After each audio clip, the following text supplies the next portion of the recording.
Quelle délibération prendre alors que les élections sont passées? Eh bien, c'est tout le but de cette vidéo qui va te permettre de faire le point sur toute la succession de délibérations que tu dois prendre pour bien démarrer ta nouvelle mandature. Allez, à tout de suite.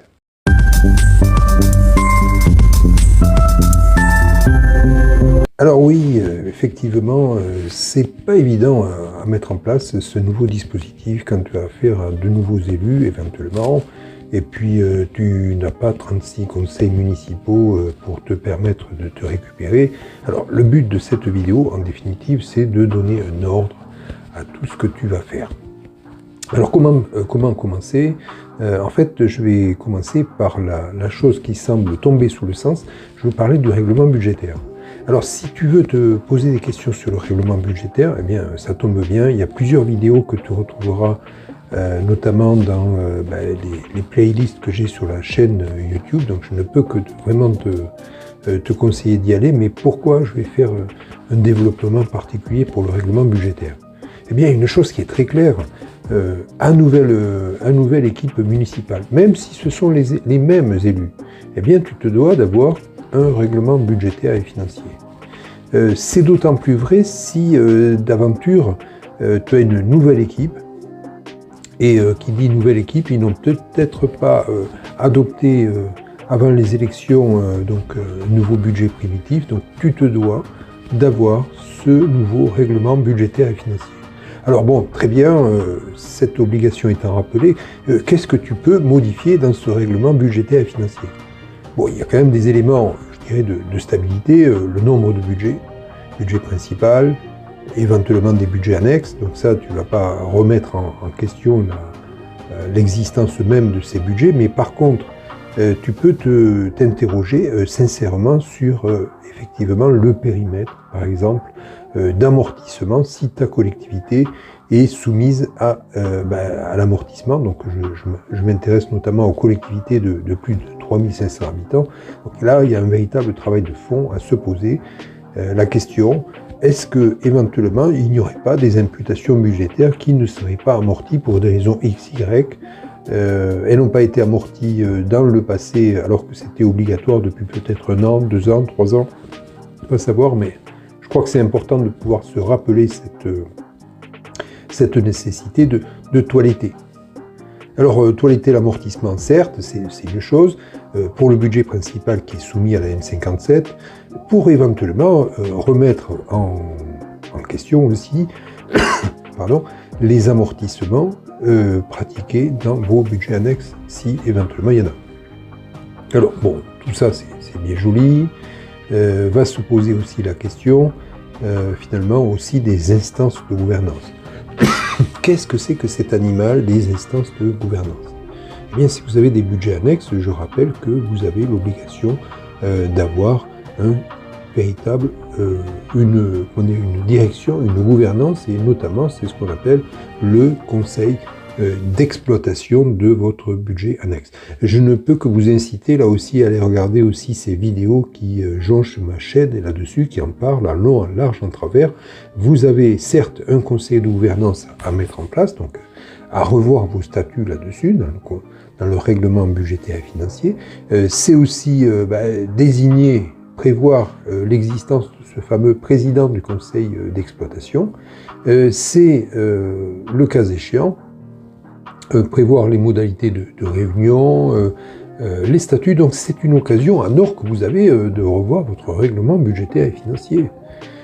C'est peut-être aussi l'occasion de revalider tout ce qui a trait, notamment, je pense, à la nature même de vos budgets annexes.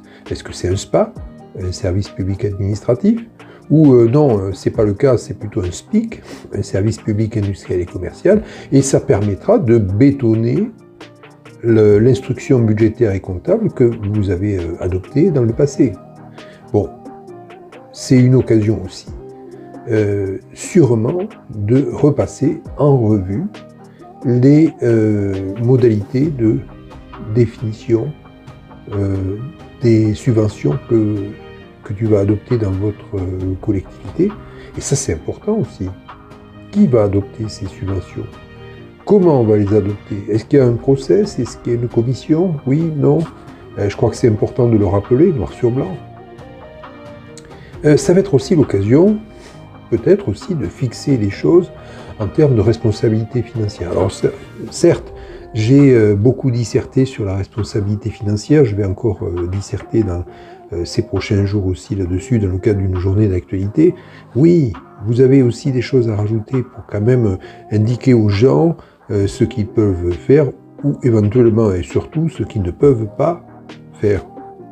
Je le dis en général, je le dis aussi pour les quelques régies que vous avez dans votre collectivité. Et là aussi, il y a des règles à toiletter.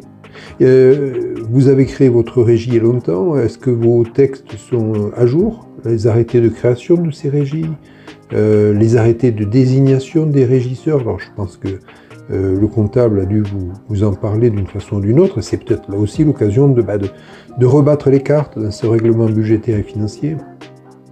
Il est vraiment, je crois qu'il est important de pouvoir utiliser cet événement que sont les élections municipales pour vraiment mettre un coup de pied dans la fourmilière. C'est une occasion qui ne se représentera pas aussi facilement les autres années.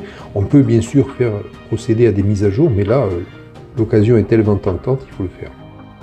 Alors, je le précise bien, le règlement budgétaire et financier, c'est à prendre après les élections, soit parce que vous avez les élections qui ont eu lieu, donc il faut démarrer dans de bonnes conditions, soit que vous n'avez pas encore adopté votre futur budget primitif, vous aurez jusqu'au 15 avril donc de l'année prochaine pour l'adopter. Donc effectivement, avant d'adopter ce budget primitif 2026 avant le 15 avril, eh bien il faudra bien penser à mettre en place une séance de conseil municipal qui sera là pour adopter tout seul ce règlement budgétaire et financier.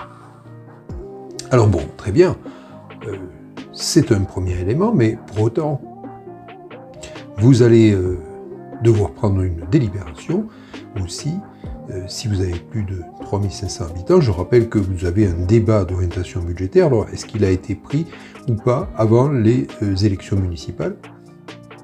Là aussi, si ce n'est pas le cas, va se poser la question d'avoir non pas un, mais 2 conseils municipaux, puisqu'effectivement, je rappelle que vous ne pouvez pas adopter votre débat d'orientation budgétaire dans la même séance que la séance qui va adopter le budget primitif. Donc il va falloir prévenir vos élus pour leur dire attention, nous allons avoir 2 réunions coup sur coup pour pouvoir délibérer en la matière. Alors, ok, on a ces deux impératifs, donc d'une part le règlement budgétaire, on a donc la séance d'orientation budgétaire.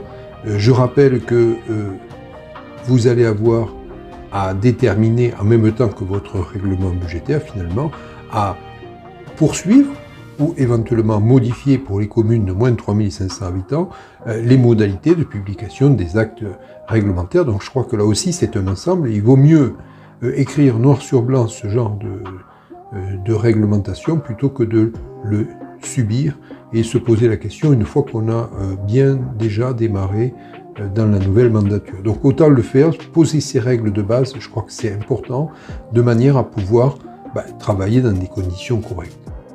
Alors ok, nous en sommes à la 3e étape. Va se poser aussi une autre question, c'est la désignation d'un certain nombre de membres dans des instances qui sont relativement importantes. Je pense notamment à la commission communale des impôts locaux.